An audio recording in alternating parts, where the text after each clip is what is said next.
Bonjour, moi c'est Gabriel, j'ai 38 ans, je suis aide-soignant et mannequin sur le côté. Les tout premiers signes, je dirais que c'était des insultes via SMS et un peu d'harcèlement.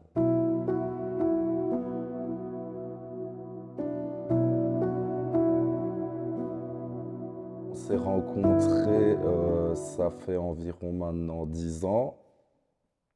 Au début, tout se passait super bien, c'était vraiment, je dirais, limite parfait.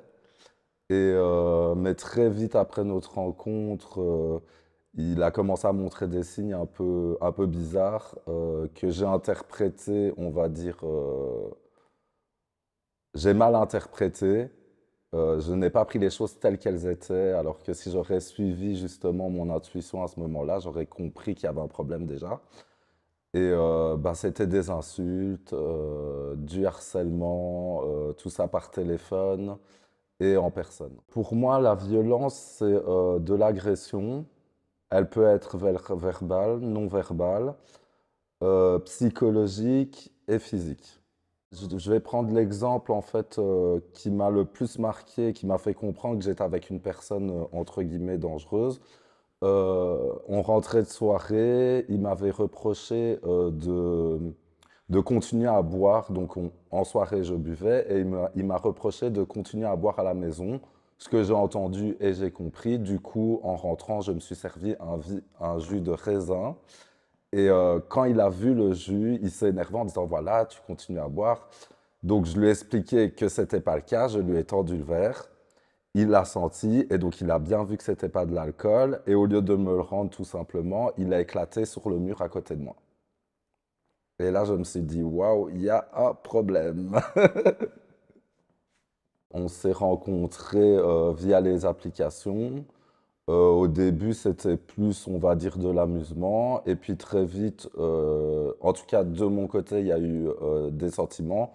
Donc j'ai pris le risque de lui en parler. Il m'a dit que c'était pareil de son côté. Du coup, on est devenus vraiment plus proches. 6 mois après, j'allais m'installer chez lui. Euh, Au début, on va dire, à part deux, trois petits trucs comme ça que je trouvais un peu bizarres, ça allait dans l'ensemble. Environ 3 ans après, on a acheté une maison ensemble. Sur la fin, on s'est même mariés. Donc, c'était pendant la Covid. C'est là vraiment que les violences, etc., sont devenues trop dures à supporter du fait que, à cause du confinement, etc., je ne pouvais pas m'éloigner de mon domicile. Donc, j'étais un peu coincé, entre guillemets, avec mon agresseur. Et c'est là vraiment que ça a été la goutte d'eau de trop. J'ai fait appel à mon médecin. Je lui ai demandé de me trouver un établissement psychiatrique pour un peu souffler. C'est vraiment dans cet établissement, aux soins que j'ai reçus, qui m'ont permis de prendre du recul et réaliser vraiment la situation dans laquelle j'étais. Donc là, j'ai décidé de mettre un terme à notre relation pour sauver le peu de santé mentale qui me restait. En fait, à ce moment-là, j'avais commencé des cours pour devenir infirmier.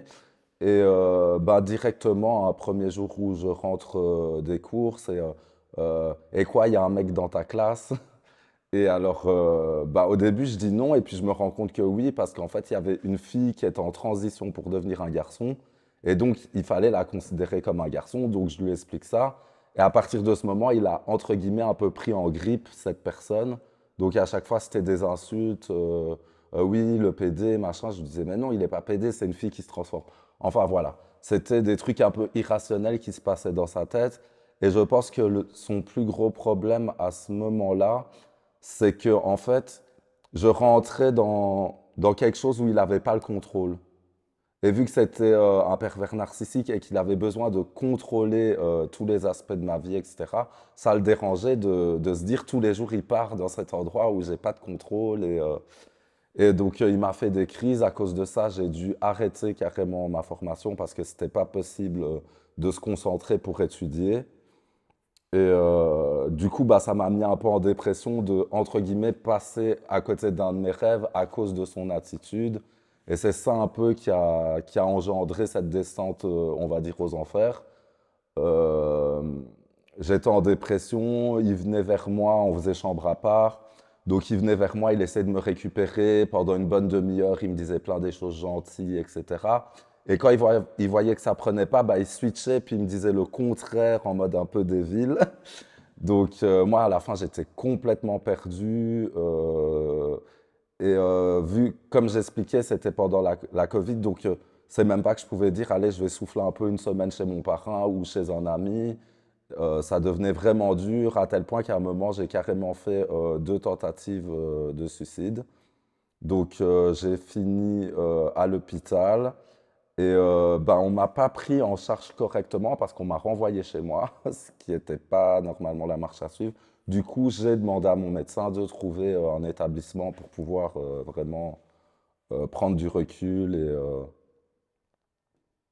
au départ, j'étais encore même dans une, comment dire, dans une démarche, en fait, il me faisait croire qu'on allait faire une thérapie de couple, etc., jusqu'à ce que, entre guillemets, il se grille avec un message où j'ai bien vu qu'il se foutait royalement de ma gueule.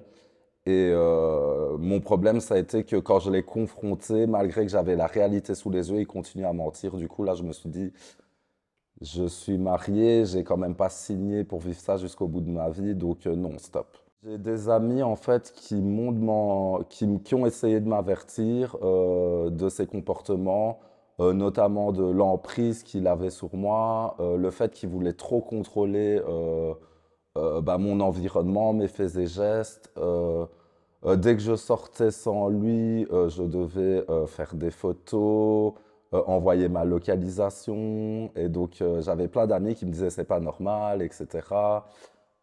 D'autres aussi qui sentaient qu'il n'était pas, comment dire, qu'il n'était pas vraiment honnête et qu'il jouait un jeu, etc. Oui, franchement, j'ai pas mal d'amis qui ont essayé de me prévenir, mais malheureusement, je les écoutais pas parce que j'étais un peu dans, entre guillemets, mon rêve de vivre cette relation qui semblait idyllique au début, etc.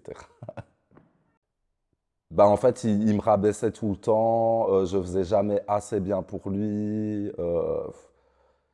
J'avais même l'impression qu'il était un peu jaloux de moi parce que c'était quelqu'un de, on va dire, très réservé, très renfermé. Et moi, je suis quelqu'un de plutôt tout le contraire, extraverti.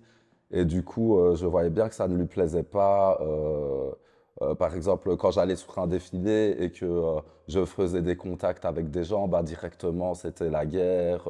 Oui, tu les rajoutes parce que tu as des envies, etc. Alors que moi, c'était juste dans un contexte professionnel. Je me disais, c'est des contacts, on ne sait jamais pour des futures collaborations, etc. Mais oui, dans mon cas, c'était vraiment psychologique. Oui, il y avait, en fait, bah, oui, il avait vraiment tout du pervers narcissique, donc jalousie excessive, contrôle, euh, mythomanie, parce que voilà, dès qu'il s'inventait des, comment dire, des scénarios, j'avais beau en fait essayer de lui expliquer, même lui prouver, il n'y avait rien à faire en fait. Ce qu'il avait dans sa tête, c'était la réalité. Et ouais, en fait, même de mes amis, il était jaloux. Même quand je voyais mes frères, il était jaloux. Voilà. En fait, dès que je faisais un truc sans lui, j'avais l'image et pas le son. Je rentrais super content de mon activité. Et bah, j'avais affaire à quelqu'un de très froid, de très... Voilà, même pour dire, quand ça a été terminé, j'ai revu des amis qui m'ont dit, bah, enfin, on te retrouve le vrai toi, parce que j'avais même changé.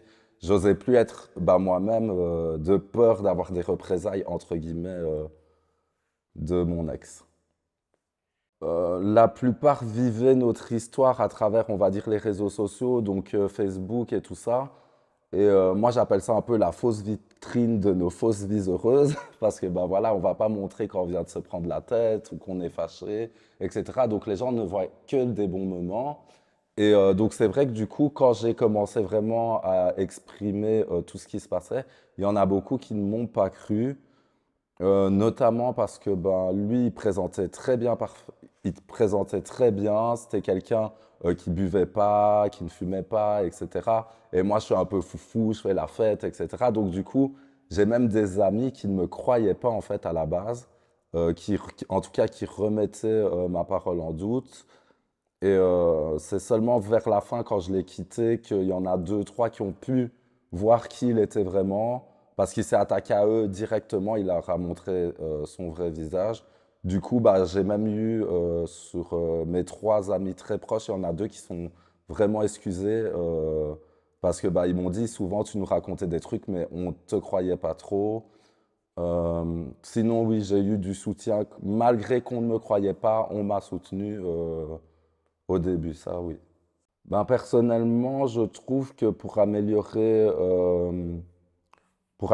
tout ce qu'il y a autour des violences dans les couples LGBT, il faudrait bah, déjà en parler beaucoup plus, moi je trouve. Que ce soit plus exposé parce qu'en fait, surtout dans les couples, on va dire hommes et hommes, bah, on a toujours l'impression que la violence, c'est quelque chose entre hommes et femmes, mais ça se passe aussi entre hommes et hommes.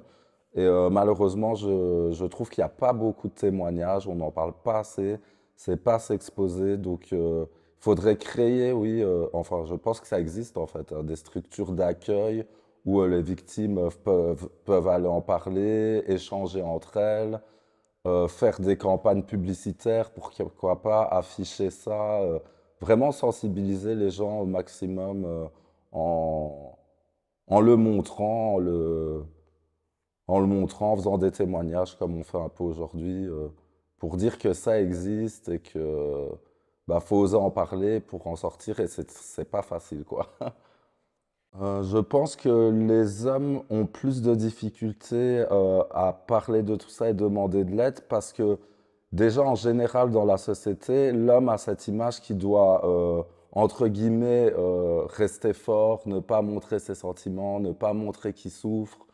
Que ce soit l'homme ou même la femme, on est un peu dans une société où c'est un peu la compétition, il faut toujours montrer l'excellence, que on n'est pas touché par les choses, que malgré qu'on vit des choses dures, tout va bien. Et, mais c'est encore plus marqué chez les hommes, donc je pense que c'est ça qui fait que les hommes ont beaucoup plus de mal à justement exprimer leurs sentiments, leur mal-être, leurs difficultés. Voilà quoi, c'est un peu tout de suite on va dire oui, t'es un loser ou des trucs comme ça, alors que bah, on est sensible comme tout le monde et voilà, mais c'est pas évident d'en parler. Moi personnellement, je souffre pas spécialement du regard des gens. Ben, j'avais quand même honte d'en parler alors que je suis quelqu'un qui m'exprime assez facilement. Mais je pense que c'est parce que c'était quand même quelque chose d'assez intime et que voilà. C'était plus le côté intime qui était dur à dévoiler que de dire je souffre ou. Donc après la rupture, en fait, j'ai eu droit à pas mal d'harcèlement. Ça se passait surtout via mail parce que bah, je l'avais bloqué de partout, de tous les réseaux, j'avais bloqué son numéro, etc. Donc il continuait par mail. Il continue aussi en, en passant par des amis. Mais voilà, tout le monde avait compris à qui on avait affaire, donc on a tous fait bloc. Mais il a vraiment essayé jusqu'au bout. Et encore dernièrement, ça m'arrive d'avoir des contacts avec par rapport à un compte qu'on avait en commun dernièrement. Bah, tout de suite, il a essayé. En fait, le moindre petit truc, il essaye de s'immiscer et de. Mais bon, maintenant, je sais à qui j'ai affaire et je coupe court, quoi. Je réponds juste le strict minimum. Ici, ça concernait bah, un compte en commun qui était où j'étais plus censé être lié au compte et malheureusement, bah, j'étais toujours relié. Donc, on a dû refaire des démarches. Et bah là, j'ai tout de suite vu hein, la manipulation. Il a essayé de faire son charmeur, etc. Mais voilà, il y a quelque chose de vraiment cassé. Et je me suis choisi moi. J'ai choisi de m'extirper de là et de vraiment plus du tout lui donner l'occasion de pouvoir me manipuler. Bah, si j'avais un conseil à donner aux personnes victimes de violences psychologiques ou physiques, c'est honnêtement vraiment parlez-en autour de vous déjà pour commencer. Euh, ne pensez pas que vous êtes seul parce que ça arrive à beaucoup de gens, sauf que la plupart n'en parlent pas. N'hésitez pas à aller demander de l'aide, que ce soit à votre médecin, à un psychologue, à des structures d'aide aux victimes. Mais vraiment, il faut en parler parce qu'en fait, tant qu'on reste coincé dans son silence, en fait, on reste victime, on continue à subir. Et ça, il n'y a que vous qui pouvez décider de, de casser la boucle, en fait. Il n'y a que vous qui pouvez décider de sortir de tout ça. Euh, voilà, parce que même des amis peuvent intervenir, etc. Tant que vous n'avez pas eu le déclic dans votre tête, vous allez rester là-dedans. Alors aujourd'hui, ça fait environ 4 ans que c'est terminé. Euh, Ça m'a appris beaucoup sur moi-même. Pour moi, en fait, au début, c'était très difficile parce que j'ai dû renoncer, quitter toute ma vie, en fait, mes projets d'avenir, la maison de mes rêves, tout ce que j'avais construit avec cette personne. Donc c'était ça le plus difficile, mais au final, en fait, ce que je vivais comme une injustice, je l'ai transformé en expérience qui m'a beaucoup appris sur moi, qui m'a rendu plus fort. Par exemple, au jour d'aujourd'hui, je sais repérer les gens comme ça déjà, les pervers narcissiques, parce que c'est très difficile à déceler, ils sont très forts, ils cachent très bien leur jeu. Euh, voilà, je suis devenu quelqu'un de très spirituel en fait. Ça m'a beaucoup aidé, la spiritualité, le sport. Euh, voilà, et je suis vraiment quelqu'un de, on va dire, de joie. Je suis heureux, vraiment. Je suis quelqu'un d'heureux, je vis très bien. Je cherche pas spécialement à me caser. Je me dis que ça arrivera le jour où ça doit arriver. Et en attendant, je me fais plaisir, je prends soin de moi et je reste loin de la négativité et des personnes négatives.